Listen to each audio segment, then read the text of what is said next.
سلطان ایوبی کی ایک اور ایپیسوڈ کے ساتھ آپ کی خدمت میں حاضر ہوں۔ ناظرین کرام، چینل کو سبسکرائب کر لیں اور بیل آئیکن کو کلک کر لیں۔ سلطان ایوبی نے سرحد کے ساتھ ساتھ گشتی پہرے کا انتظام کر رکھا تھا۔ ان میں سے 3 دستوں کا ہیڈ کوارٹر سوڈان اور مصر کی سرحد سے 4-5 میل اندر کی طرف تھا۔ ہیڈ کوارٹر کے خیمے ایسی جگہ نصب کیے گئے تھے جہاں آندھیوں سے بچنے کی اوٹ تھی، مگر اس آندھی نے ان کے خیمے اکھاڑ پھینکے تھے۔ گھوڑوں اور اونٹوں کو سنبھالنا مشکل ہو گیا تھا۔ آندھی رکی تو سپاہی خیمے وغیرہ سنبھالنے میں مصروف ہو گئے۔ ان 3 دستوں کا کمانڈر ایک ترک احمد کمال تھا۔ وہ ایک خوبرو اور گورے رنگ کا تندمند آدمی تھا۔ وہ بھی آندھی رکتے ہی باہر آ گیا اور ساز و سامان اور جانوروں کا جائزہ لے رہا تھا۔ فضا سے گرد صاف ہو گئی تھی۔ ایک سپاہی نے ایک طرف اشارہ کر کے اسے کہا، کماندار، وہ گھوڑا اور سوار ہمارا تو نہیں ہے؟ ہم نے ابھی لڑکیوں کو فوج میں شامل نہیں کیا۔ احمد کمال نے جواب دیا، وہ لڑکی معلوم ہوتی ہے، بال بکھرے ہوئے صاف نظر آ رہے ہیں۔ وہ اسی سپاہی کو ساتھ لے کر دوڑ پڑا۔ ایک گھوڑا سر نیچے کیے نہایت آہستہ آہستہ آ رہا تھا۔ اسے چارے کی بو آئی تو ہیڈ کوارٹر کے گھوڑوں کی طرف چل پڑا۔ گھوڑے پر ایک لڑکی اس طرح سوار تھی کہ اس کے بازو گھوڑے کی گردن پر ادھر ادھر تھے اور لڑکی آگے کو اس طرح جھکی ہوئی تھی کہ اس کا سر گھوڑے کی گردن سے ذرا پیچھے تھا۔ لڑکی کے بال بکھرے ہوئے آگے آ گئے تھے۔ احمد کمال کے پہنچنے تک گھوڑا وہاں بندھے ہوئے گھوڑوں کے پاس جا کر ان کا چارہ کھانے لگا۔ احمد کمال نے لڑکی کے پاؤں رکابوں سے نکالے اور اسے گھوڑے سے اتار کر بازوؤں پر اٹھا لیا۔ سپاہی نے کہا، زندہ ہے، فرنگی معلوم ہوتی ہے، اس کے گھوڑے کو پانی پلاؤ۔ وہ لڑکی کو اپنے خیمے میں لے گیا۔ لڑکی کے بال ریس سے اٹے ہوئے تھے۔ احمد کمال نے اس کے منہ پر پانی کے چھینٹے مارے، پھر منہ میں پانی کے قطرے ٹپکانے لگا۔ لڑکی نے آنکھیں کھول دیں۔ 2-4 لمحے احمد کمال کو حیرت سے دیکھتی رہی اور اچانک اٹھ کر بیٹھ گئی۔ احمد کمال کا رنگ گورا دیکھ کر اس نے انگریزی میں پوچھا، میں فلسطین میں ہوں؟ احمد کمال نے سر ہلا کر اسے سمجھانا چاہا کہ میں یہ زبان نہیں سمجھتا۔ لڑکی نے عربی زبان میں پوچھا، تم کون ہو اور میں کہاں ہوں؟ میں اسلامی فوج کا معمولی سا کماندار ہوں، احمد کمال نے جواب دیا۔ اور تم مصر میں ہو؟ لڑکی کی آنکھیں ابل پڑیں اور وہ اس قدر گھبرائی جیسے پھر بے ہوش ہو جائے گی۔ احمد کمال نے کہا، تم ڈرو نہیں، تم میری مہمان ہو، ڈرنے کی کوئی وجہ نہیں۔ اس نے ایک سپاہی کو بلایا اور لڑکی کے لیے پانی اور کھانا منگوایا۔ لڑکی نے لپک کر پانی کا پیالہ اٹھایا اور منہ سے لگا کر بے صبری سے پینے لگی۔ احمد کمال نے پیالہ اس کے ہونٹوں سے ہٹا کر کہا، آہستہ، پہلے کھانا کھا لو، پانی بعد میں پینا۔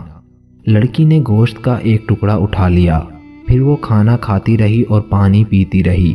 اس کے چہرے پر رونق واپس آ گئی تھی۔ احمد کمال نے ایک خیمہ الگ لگوا رکھا تھا جو اس کا غسل خانہ تھا۔ وہاں پانی کی کمی نہیں تھی۔ خیمہ گاہ ایک نخلستان کے قریب تھا۔ احمد کمال نے کھانے کے بعد لڑکی کو غسل والے خیمے میں داخل کر کے پردے باندھ دیے۔ لڑکی نے غسل تو کر لیا، لیکن وہ بہت ہی خوف زدہ تھی، کیونکہ وہ اپنے دشمن کی پناہ میں آ گئی تھی جہاں اسے اچھے سلوک کی توقع نہیں تھی۔ اس کے ذہن میں بچپن سے یہ ڈالا جاتا رہا تھا کہ مسلمان وحشی ہوتے ہیں اور عورت کے لیے تو وہ درندے ہیں۔ اس خوف کے ساتھ اس پر حبشیوں کا، مگرمچھوں کا اور صحرائی آندھی کا خوف طاری تھا۔ اپنے ساتھ کی دونوں لڑکیوں کی موت، اور وہ بھی ایسی بھیانک موت، اس کے رونگٹے کھڑے کر رہی تھی۔ اس نے غسل کرتے ہوئے بڑی شدت سے محسوس کیا تھا کہ وہ اپنے ناپاک وجود کو دھونے کی کوشش کر رہی ہے جسے دنیا کا پانی پاک نہیں کر سکتا۔ اس نے قسم پرسی کی حالت میں تنگ آ کر اپنے آپ کو صورتحال کے حوالے کر دیا۔ احمد کمال نے یہ دیکھ لیا تھا کہ ایسے حسن اور ایسے دلگداز جسم والی لڑکی معمولی لڑکی نہیں۔ مصر کے اس حصے میں ایسی فرنگی لڑکی کیسے آ سکتی تھی؟ اس نے لڑکی سے پوچھا تو لڑکی نے جواب دیا کہ وہ قافلے سے بچھڑ گئی ہے، آندھی میں گھوڑا بے لگام ہو گیا تھا۔ احمد کمال ایسے جواب سے مطمئن نہیں ہو سکتا تھا۔ اس نے 3-4 اور سوال کیے تو لڑکی کے ہونٹ کانپنے لگے۔ احمد کمال نے کہا، اگر تم یہ کہتی کہ تم اغوا کی ہوئی لڑکی ہو اور آندھی نے تمہیں چھڑا دیا ہے تو شاید میں مان جاتا، تمہیں جھوٹ بولنا نہیں آتا۔ اتنے میں اس سپاہی نے جو احمد کمال کے ساتھ تھا خیمے کا پردہ اٹھایا اور ایک تھیلا اور ایک مشکیزہ احمد کمال کو دے کر کہا کہ یہ اس لڑکی کے گھوڑے کی زین کے ساتھ بندھے ہوئے تھے۔ احمد کمال تھیلا کھولنے لگا تو لڑکی نے گھبرا کر تھیلے پر ہاتھ رکھ لیا۔ اس کے چہرے کا رنگ بدل گیا۔ احمد کمال نے تھیلا اسے دے کر کہا، لو خود کھول کر دکھا دو۔ لڑکی کی زبان جیسے گنگ ہو گئی تھی۔ اس نے بچوں کے انداز سے تھیلا پیٹھ پیچھے کر لیا۔ احمد کمال نے کہا، یہ تو ہو نہیں سکتا کہ میں تمہیں کہہ دوں کہ جاؤ چلی جاؤ۔ مجھے کوئی حق نہیں پہنچتا کہ تمہیں روکوں، لیکن ایک ایسی لڑکی جو آبادیوں سے دور اکیلی گھوڑے پر بے ہوشی کی حالت میں بھٹکتی ہوئی پائی گئی ہے، اسے میں اکیلا نہیں چھوڑ سکتا۔ یہ میرا انسانی فرض ہے۔ مجھے اپنا ٹھکانہ بتا دو، میں تمہیں اپنے سپاہیوں کے ساتھ حفاظت سے پہنچا دوں گا۔ اگر نہیں بتاؤ گی تو تمہیں مشتبہ لڑکی سمجھ کر قاہرہ اپنی حکومت کے پاس بھیج دوں گا۔ تم مصری نہیں ہو، تم سوڈانی بھی نہیں ہو۔ لڑکی کے آنسو بہنے لگے۔ وہ جس مصیبت سے گزر کر آئی تھی اس کی دہشت اور ہولناکی اس پر پہلے ہی غالب تھی۔ اس نے تھیلا احمد کمال کے آگے پھینک دیا۔ احمد نے تھیلا کھولا تو اس میں سے کچھ کھجوریں، 2-4 چھوٹی موٹی عام سی چیزیں نکلیں اور ایک تھیلی نکلی۔ یہ کھولی تو اس میں سے سونے کے بہت سے سکے اور ان میں سونے کی باریک سی زنجیر کے ساتھ چھوٹی سی سیاہ لکڑی کی سلیب نکلی۔ احمد کمال اس سے یہی سمجھ سکا کہ لڑکی عیسائی ہے۔ اسے غالباً معلوم نہیں تھا کہ جو عیسائی مسلمانوں کے خلاف لڑنے کے لیے سلیبی لشکر میں شامل ہوتا ہے وہ ایک سلیب پر حلف اٹھاتا ہے اور چھوٹی سی ایک سلیب ہر وقت اپنے پاس رکھتا ہے۔ احمد کمال نے اسے کہا کہ اس تھیلے میں میرے سوال کا جواب نہیں ہے۔ اگر میں یہ سارا سونا تمہیں دے دوں تو میری مدد کرو گے؟ لڑکی نے پوچھا۔ کیسی مدد؟ مجھے فلسطین پہنچا دو، لڑکی نے جواب دیا، اور مجھ سے کوئی سوال نہ پوچھو۔ میں فلسطین تک بھی پہنچا دوں گا، لیکن سوال ضرور پوچھوں گا۔ اگر مجھ سے کچھ بھی نہ پوچھو تو اس کا الگ انعام دوں گی۔ وہ کیا ہوگا؟ گھوڑا تمہیں دے دوں گی، لڑکی نے جواب دیا، اور 3 دنوں کے لیے مجھے اپنی لونڈی سمجھ لو۔ احمد کمال نے اس سے پہلے ہاتھ میں کبھی اتنا سونا نہیں اٹھایا تھا اور اس نے ایسا حیران کن حسن اور جسم بھی نہیں دیکھا تھا۔ اس نے اپنے سامنے پڑے ہوئے سونے کے چمکتے ہوئے ٹکڑوں کو دیکھا، پھر لڑکی کے ریشم جیسے بالوں کو دیکھا جو سونے کی تاروں کی طرح چمک رہے تھے، پھر اس کی آنکھوں کو دیکھا جن میں طلسماتی چمک تھی جو بادشاہوں کو ایک دوسرے کا دشمن بنا دیا کرتی تھی۔ وہ تن و من مرد کماندار تھا، ان دستوں کا حاکم تھا جو سرحد پر پہرا دے رہے تھے۔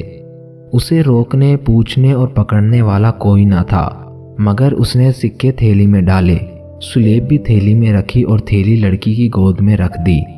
کیوں؟ لڑکی نے پوچھا۔ یہ تھوڑی قیمت ہے کیا؟ بہت تھوڑی، احمد کمال نے کہا۔ ایمان کی قیمت خدا کے سوا کوئی نہیں دے سکتا۔ لڑکی نے کچھ کہنا چاہا لیکن احمد کمال نے اسے بولنے نہ دیا اور کہا، میں اپنا فرض اور اپنا ایمان فروخت نہیں کر سکتا۔ سارا مصر میرے اعتماد پر آرام کی نیند سوتا ہے۔ 3 مہینے گزرے، سوڈانیوں نے قاہرہ پر حملہ کرنے کی کوشش کی تھی۔ اگر میں یہاں نہ ہوتا اور اگر میں ان کے ہاتھ اپنا ایمان فروخت کر دیتا تو یہ لشکر قاہرہ میں داخل ہو کر تباہی برپا کر دیتا۔ تم مجھے اس لشکر سے زیادہ خطرناک نظر آتی ہو۔ کیا تم جاسوس نہیں ہو؟ نہیں، تم یہی بتا دو کہ تمہیں آندھی نے کسی ظالم کے نیچے سے بچایا ہے یا تم آندھی سے بچ کر نکلی ہو؟ لڑکی نے بے معنی سا جواب دیا تو احمد کمال نے کہا، مجھے تمہارے متعلق یہ جاننے کی ضرورت نہیں کہ کون ہو اور کہاں سے آئی ہو۔ میں کل تمہیں قاہرہ کے لیے روانہ کر دوں گا۔ وہاں ہمارا جاسوسی اور سراغ رسانی کا ایک محکمہ ہے، وہ جانے اور تم جانو۔ میرا فرض پورا ہو جائے گا۔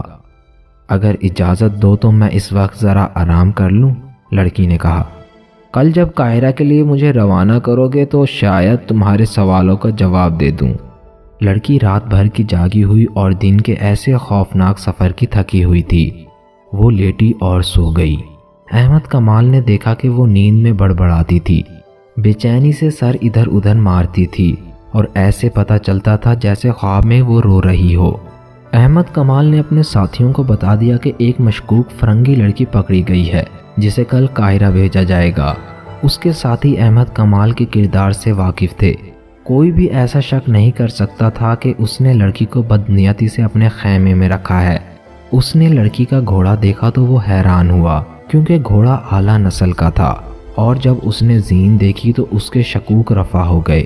زین کے نیچے مصر کی فوج کا نشان تھا، یہ گھوڑا احمد کمال کی اپنی فوج کا تھا۔ حبشیوں نے آندھی کی وجہ سے تعاقب ترک کر دیا تھا، وہ واپس زندہ پہنچ گئے تھے۔ پروہت نے فیصلہ دے دیا تھا کہ لڑکیاں آندھی میں ماری گئی ہوں گی، لہٰذا تعاقب میں کسی کو بھیجنا بیکار ہے۔ وقت بھی بہت گزر گیا تھا، لیکن رجب پر آفت نازل ہو رہی تھی۔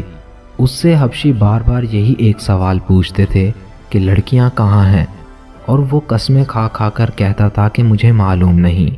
حبشیوں نے اسے اذیتیں دینی شروع کر دیں، تلوار کی نوک سے اس کے جسم میں زخم کرتے اور اپنا سوال دہراتے تھے۔ حبشیوں نے اس کے ساتھیوں کو بھی درختوں کے ساتھ باندھ دیا اور ان کے ساتھ بھی یہی ظالمانہ سلوک کرنے لگے۔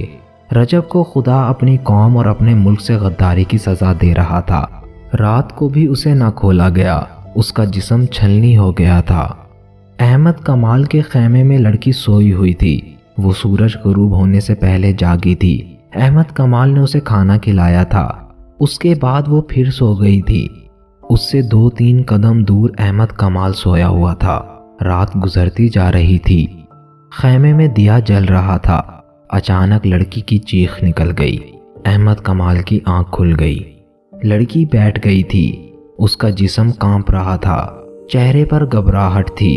احمد کمال اس کے قریب ہو گیا، لڑکی تیزی سے سرک کر اس کے ساتھ لگ گئی اور روتے ہوئے بولی، ان سے بچاؤ، وہ مجھے مگرمچھوں کے آگے پھینک رہے ہیں اور وہ میرا سر کاٹنے لگے ہیں۔ کون؟ وہ بڈھے حبشی، لڑکی نے ڈرے ہوئے لہجے میں کہا۔ وہ یہاں آئے تھے۔ احمد کمال کو حبشیوں کی قربانی کا علم تھا، اسے شک ہوا کہ اسے شاید قربان کرنے کے لیے لایا جا رہا تھا۔ اس نے لڑکی سے پوچھا تو لڑکی نے بازو احمد کمال کے گلے میں ڈال دیے، کہنے لگی، مت پوچھو، میں خواب دیکھ رہی تھی۔ احمد کمال دیکھ رہا تھا کہ وہ تو بہت ہی ڈری ہوئی ہے۔ اس نے اسے تسلیاں دیں اور یقین دلایا کہ یہاں اسے اٹھانے کے لیے کوئی نہیں آئے گا۔ لڑکی نے کہا، میں سو نہیں سکوں گی، تم میرے ساتھ باتیں نہیں کر سکتے، میں اکیلی جاگ نہیں سکوں گی، میں پاگل ہو جاؤں گی۔ احمد کمال نے کہا، میں تمہارے ساتھ جاگتا رہوں گا۔ اس نے لڑکی کے سر پر ہاتھ پھیر کر کہا، جب تک میرے پاس ہو تم ڈرنے کی ضرورت نہیں۔ اس نے اس پر عمل بھی کر کے دکھا دیا۔ لڑکی اس کے ساتھ باتیں کرتی تھی۔ احمد کمال کا لب و لہجہ شگفتہ تھا۔ اس نے لڑکی کا خوف دور کر دیا اور لڑکی سو گئی۔ لڑکی کی آنکھ کھلی تو صبح طلوع ہو رہی تھی۔ اس نے دیکھا کہ احمد کمال نماز پڑھ رہا تھا، وہ اسے دیکھتی رہی۔ احمد کمال نے دعا کے لیے ہاتھ اٹھائے اور آنکھیں بند کر لی۔ لڑکی اس کے چہرے پر نظریں جمائے بیٹھی رہی۔ احمد کمال فارغ ہوا تو لڑکی نے پوچھا، تم نے خدا سے کیا مانگا تھا؟ بدی کے مقابلے کی ہمت، احمد کمال نے جواب دیا۔ تم نے خدا سے کبھی سونا اور خوبصورت بیوی نہیں مانگی؟ یہ دونوں چیزیں خدا نے مانگے بغیر مجھے دے دی تھیں، احمد کمال نے کہا، لیکن ان پر میرا کوئی حق نہیں۔ شاید خدا نے میرا امتحان لینا چاہا تھا۔ تمہیں یقین ہے کہ خدا نے تمہیں بدی کا مقابلہ کرنے کی ہمت دی ہے؟ تم نے دیکھا نہیں، احمد کمال نے جواب دیا۔ تمہارا سونا اور تمہارا حسن مجھے اپنی راہ سے ہٹا نہیں سکے، یہ میری کوشش اور اللہ کی دین ہے۔ کیا خدا گناہ معاف کر دیا کرتا ہے؟ لڑکی نے پوچھا۔ ہاں، ہمارا خدا گناہ معاف کر دیا کرتا ہے، احمد کمال نے جواب دیا۔ شرط یہ ہے کہ گناہ بار بار نہ کیا جائے۔ لڑکی نے سر جھکا لیا۔ احمد کمال نے جب اس کی سسکیاں سنی تو اس کا چہرہ اوپر اٹھایا، وہ رو رہی تھی۔ لڑکی نے احمد کمال کا ہاتھ پکڑ لیا اور اسے کئی بار چوما۔ احمد کمال نے اپنا ہاتھ کھینچ لیا۔ لڑکی نے کہا، آج ہم جدا ہو جائیں گے، تم مجھے قاہرہ بھیج دو گے، میں اب آزاد نہیں ہو سکوں گی۔ میرا دل مجبور کر رہا ہے کہ تمہیں بتا دوں کہ میں کون ہوں اور کہاں سے آئی ہوں، پھر تمہیں بتاؤں گی کہ میں اب کیا ہوں۔ ہماری روانگی کا وقت ہو گیا ہے، احمد کمال نے کہا۔ میں خود تمہارے ساتھ چلوں گا۔